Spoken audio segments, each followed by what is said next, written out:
What's going on, guys? It's your boy Yeet here. Welcome back to the channel. I know it's been a while since I last uploaded a video. I have been very, very busy outside of my YouTube channel. Yeah, just really a lot of things in life going on right now. Some good, some bad. Had a falling out with a couple of my friends, and yeah. Anyways, today I'm coming at you with a deck that I've been.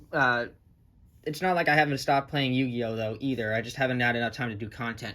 But trying to get back on that grind. But I'm gonna be talking to you guys about the deck that I've been playing for the last month now. I recently just got I did okay at a couple of tournaments, but I never actually I never actually like topped a tournament. Even though I'm talking about maybe I got like a locals top. I got maybe like 2 locals top 4s within that month with this deck, and I'm talking about Rescue Ace here.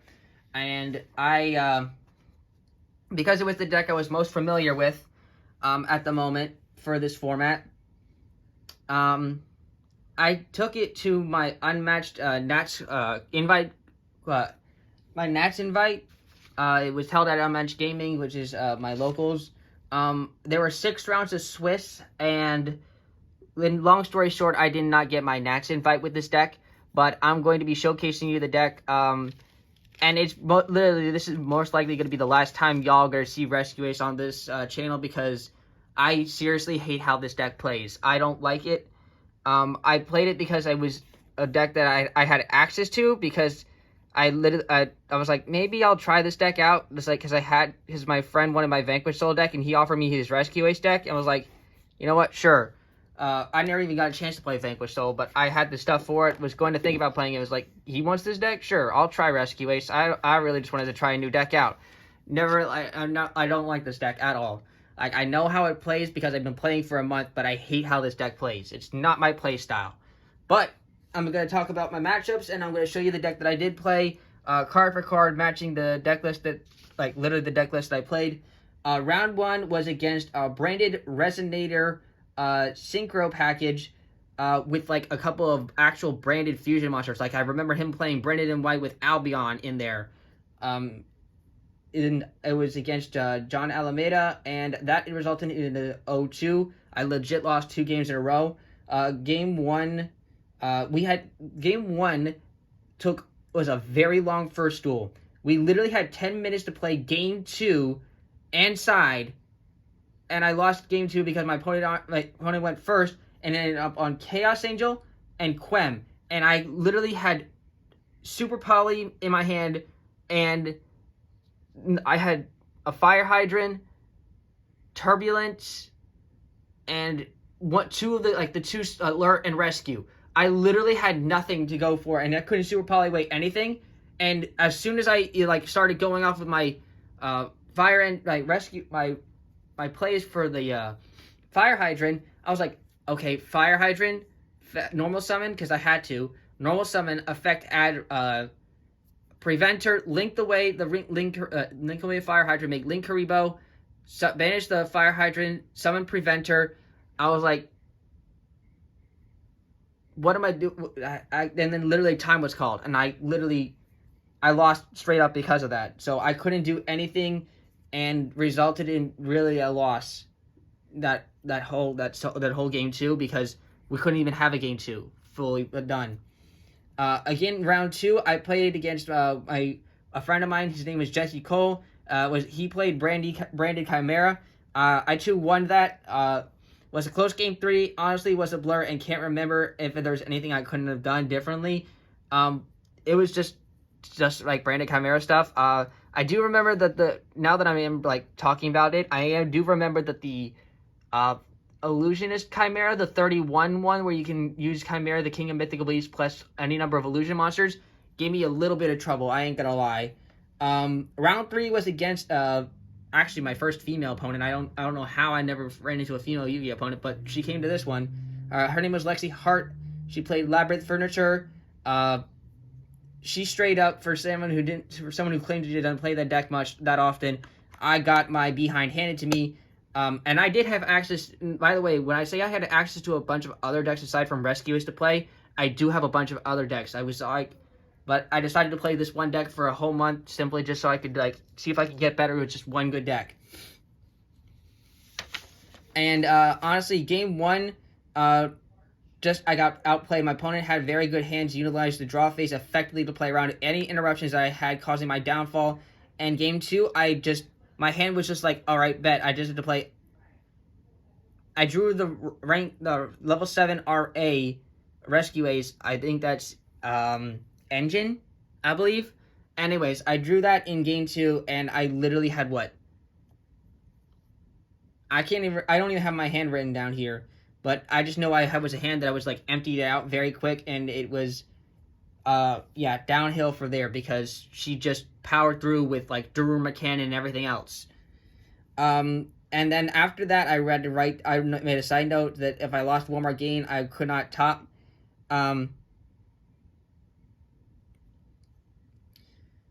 I did write that, so yeah, I couldn't make top 8. But going into round 4, I actually beat against my round 4 opponent, and that was against Umi Stun with John Long. That was an easy 2-0. Round 5 actually was against Vanquish Soul. I was afraid of facing Vanquish Soul because I have like maybe very little experience playing against Vanquish Soul. There's maybe like one person who ever comes to let locals, and he rarely comes to let locals who plays Vanquish Soul. So I don't have much experience playing against Vanquish Soul, but I do know the deck is very counterintuitive. If you react to something, they'll react with something else back. My opponent just reacted better to me.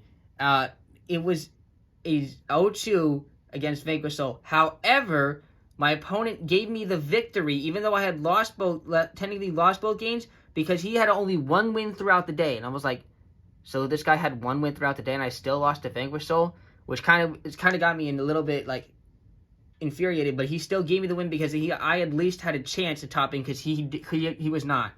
So I was very appreciative of that, although there was still a loss in my book. And then when I went to play my round 6, it was against Kashtira. That was actually a very frustrating match, as my deck does not deal with Kashtira very, very well, even with post-sighting. And I do have stuff inside deck because I was afraid of like stuff like Pearly. My deck was designed to take down Pearly, Tier Elements, and like PK Horse. I faced 0 of those decks. 0, zip, nada. I faced 0 of them. I know they were there because the first place was like the first place who took the tournament was Tier Elements, but I faced 0 of that deck throughout the day. But yeah, it was a very frustrating, and the time and money I put in this game when I haven't topped it for a while, like actually like one of locals or anything like that, it's kind of getting very frustrating. I'm not liking this format much, but I have not turned down a challenge. But anyways, that was the matchups. I'm gonna do this Rescue Ace deck profile for you real quick, and then it's literally gonna be most likely gonna be the last time you're ever gonna see Rescue Ace on this channel, because I'm gonna use this trade bait and get rid of this damn deck because I hate it. All right. Anyways, I'm gonna show you this deck list, and let's get on to it. If you guys are going to enjoy the deck profile anyway, leave a like and subscribe, and comment what you guys want to see me play next out of my multitude of decks that I have optionals to. I have stuff like Labyrinth, I have Phantom Knights, I have Plunder, I have that, I have Runic, I have Generators, I have a bunch of shit. Alright, anyways, Rescue Ace. Starting off with the monsters, obviously 2 of the best one in the deck. My opinion is Turbulence. Like, this guy is the one you want to go into like 100% of the time. He sets up the 4 back row, the 4 back row of different names. Like, what everybody fears is this guy setting up all the back row. This deck is can do some crazy stuff going first, but if your opponent plays evenly matched or Harpy's Feather Duster or something like that to clear off the thing on that, you just struggle heavily. That's because I know a lot of people were playing even matches, including me. That's another reason why I decided not to play my Phantom Knights deck, because if I was playing my Adventurer package, I would be forced to keep the Adventurer token on the field, and that would have caused a lot of my downfall, because that happened when I was playing casually too. But yeah, Turbulence. This card is like my go-to for like everything throughout the tournament, and I like the card, but the rest of the deck I just don't. I like the idea of setting 4, but I like that more with Eldritch. He's a more zombie person anyway. Anyways, I played 2 copies of Hydrate. This is like we used to be playing. A lot of people used to be playing this at 3, but with the Diabell Star package, we now can play this at 2 and not have to worry about it as much because we could just summon it from the deck using the original Snake Eyes, which I actually managed to get my hands on. I had to sell my Bestial Despoter and Excel Synchro Dragon and had to pay a little bit money different wise and differences for the 3 wanteds and a Diabell Star. And then I managed to actually pull my second one, which I added to my deck last second for entry into this tournament. Yeah. Lets you search off the Rescue Ace monster. I don't really have to explain this deck that much because this deck has been going around like crazy and topping other events as well. But not for me anyway. 3 copies of Airlifter. Searches your Rescue Ace spell. Best normal summon in the deck, in my opinion. You can search off just about like emergency. You can search off your field spell or 2 quick play spells. Just overall very good. I like this. This was a nice normal summon throughout the entire day. The 1 copy of Fire Engine. This is the one that Ricked on there, but in theory, it's because it's very good summoning. I like doing this with Impulse, summoning an Impulse into this, and then the more my opponent goes off, the more Fire Engine like can do some crazy like counterintuitive stuff. Like I could summon Preventer, Book of Moon card. I could summon Impulse and negate the highest monster in the field. Summon Airlifter, gets follow up for next turn, or summon summon Hydrant, and then get my spell and trap cards like secondary effects. Just very good in general. 2 copies of Rescue Ace Preventer. This is the Book of Moon one. Master Duel does not have access to this card. I hate that fact because I think this card is a very good one. But anyways, like this one's the Book of Moon. I only have to banish 1 for it, and if this card is ever sent to the graveyard from the field, you get to target one of your banished Rescue Ace monsters that's not level 8 and special summon it to your field. You can even summon back Turbulence because Turbulence is level 9. That one overperformed for me as well. I liked its heavy beat shield and everything else like that. Next, in the last Rescue Ace monster I played in the deck is 3 copies of Rescue Ace Impulse.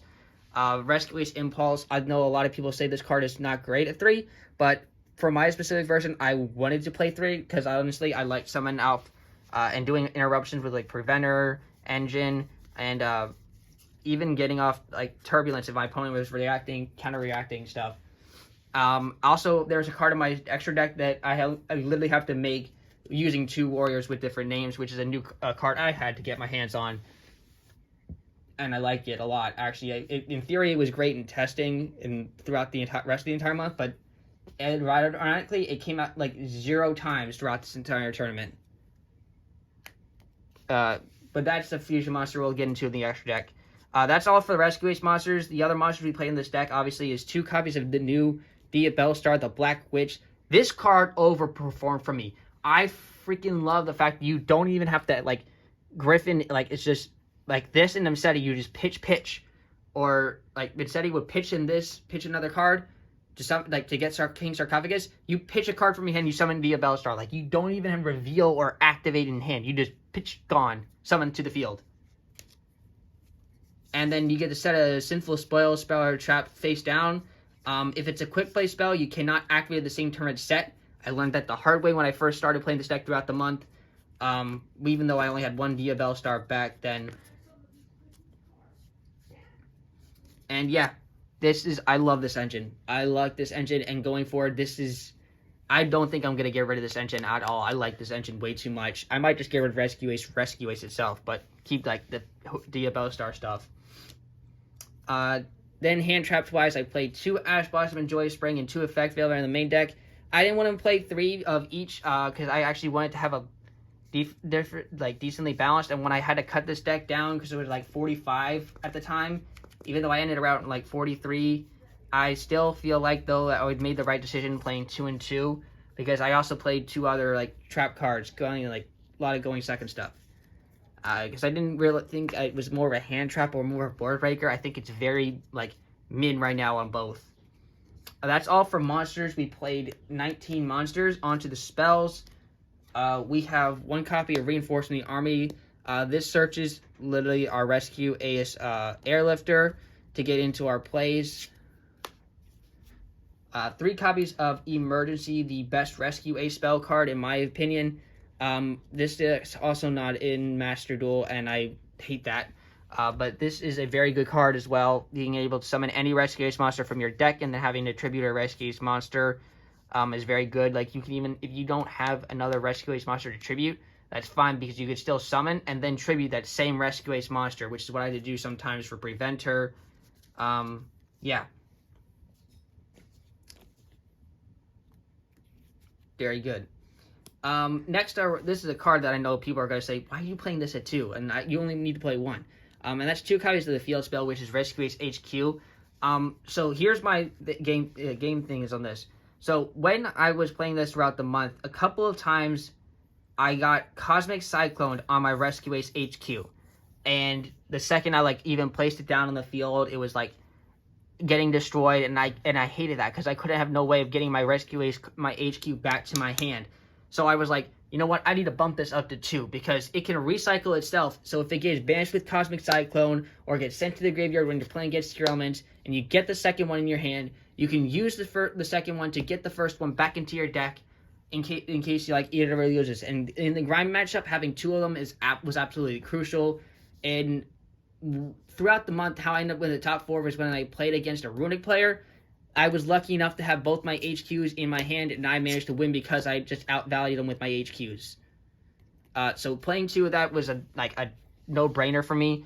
I know a lot of people will only play 1, and honestly, I never bricked on HQs at all. I honestly, every time I saw HQ, I was very happy because giving me the additional normal summon was a nice extender for me.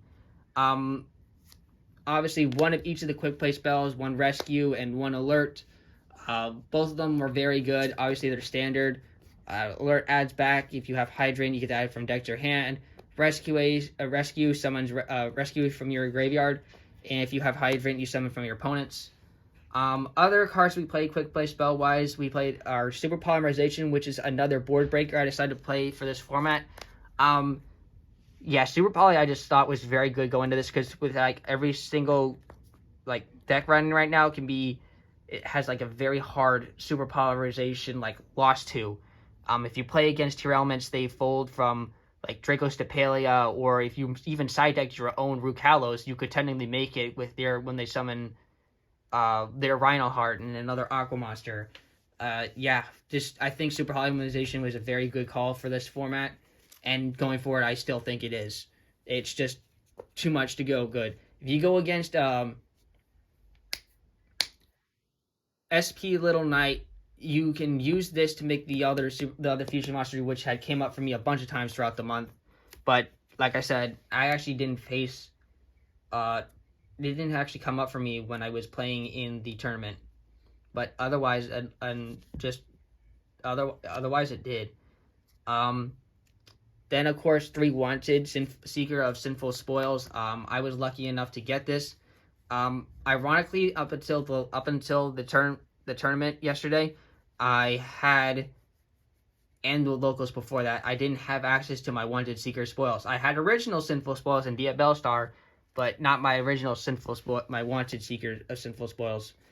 But yeah, and I still topped with everything else like that, and the tournament locals beforehand.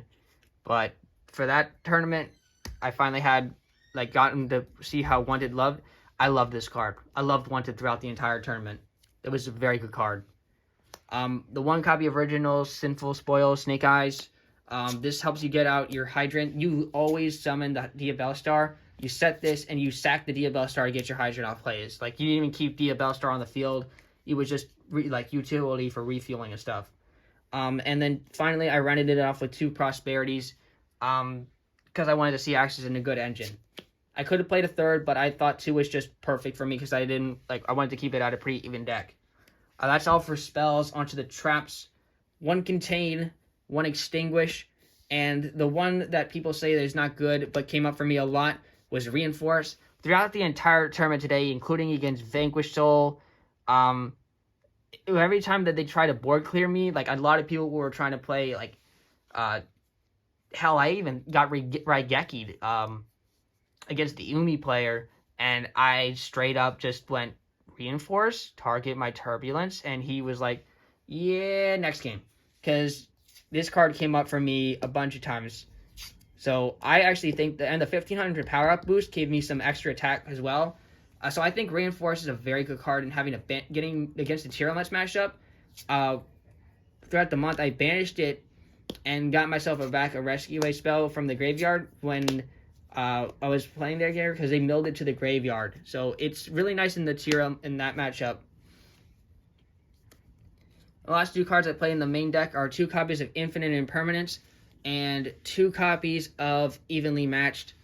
Both of them are very good in...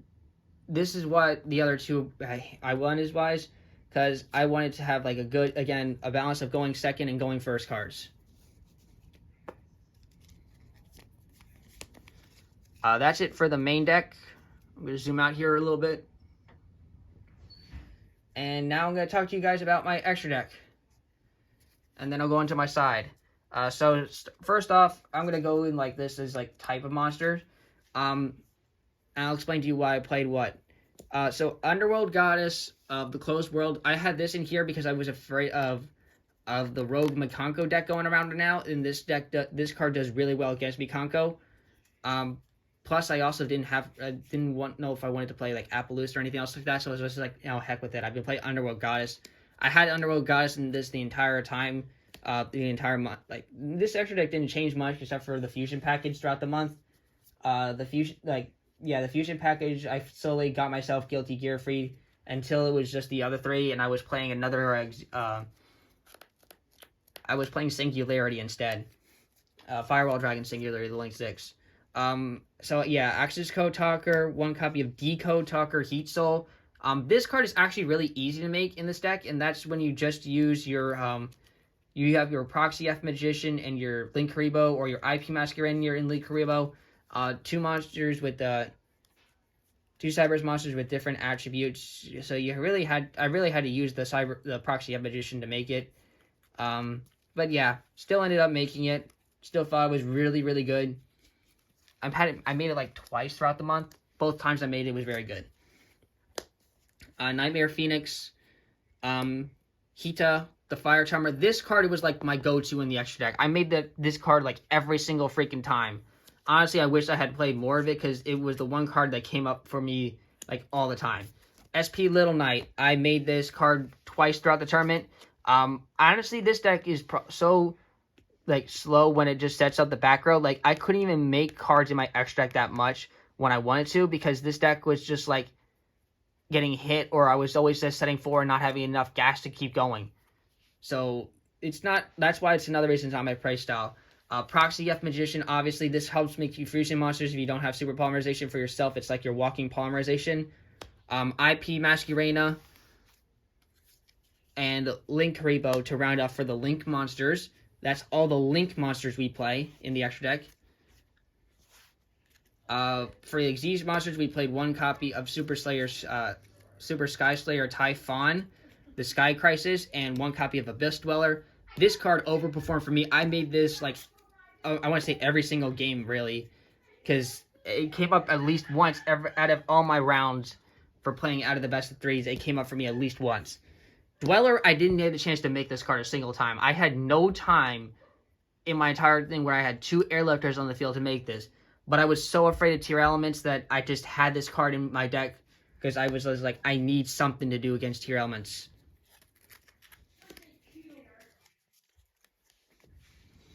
To round off for our deck, we played the Fusion Monsters. I'm going to show these in the cards that came up actually for me more often than not. 1 second.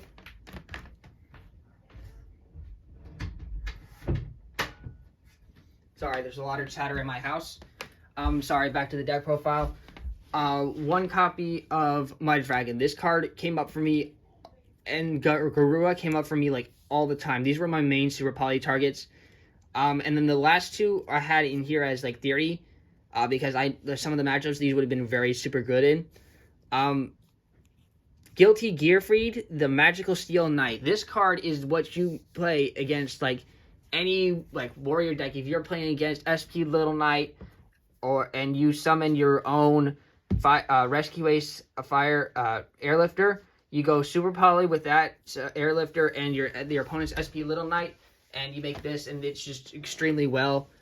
Yeah, and I'm thinking this card stays in my deck going forward, like whatever deck I'm playing, because if it comes up, it's going to come up, and I'm going to regret not having it in there.